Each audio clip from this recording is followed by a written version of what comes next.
नमस्कार, मैं डॉक्टर सुशांत कुमार पाठक। आज का टॉपिक डिस्कशन है कि एंजियोप्लास्टी और कोरोनरी आर्टरी बाईपास ग्राफ्ट ये दोनों में डिफरेंस क्या है और ये क्या रोल प्ले करते हैं।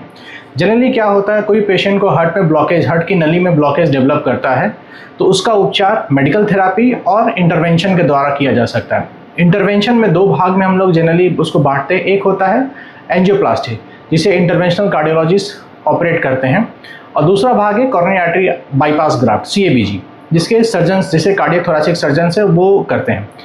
एंजियोप्लास्टी में क्या होता है, एंजियोप्लास्टी में ऐसे कि हाथ की खून की नली या पैर की खून की नली के थ्रू हम हार्ट में पहुंचते हैं कैथेटर्स के थ्रू।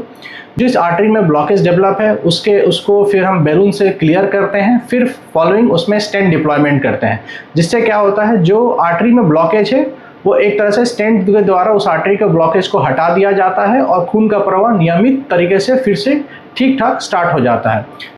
या कोई भी सिम्टम्स ऑफ जैसे कि पहले हो रहे थे, chest pain, shortness of breath या जल्दी थक जाना, ये सब सिम्टम्स से उनको आराम मिलता है।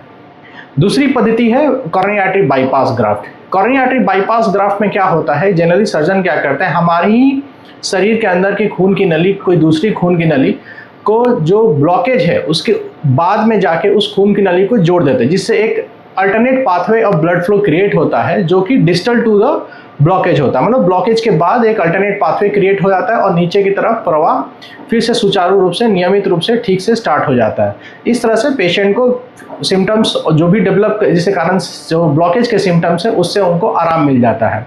तो दोनों ही अच्छी प्रक्रिया है जिससे पेशेंट्स को के जो सिम्टम्स है हार्ट ब्लॉकेज के उससे आराम मिलता है।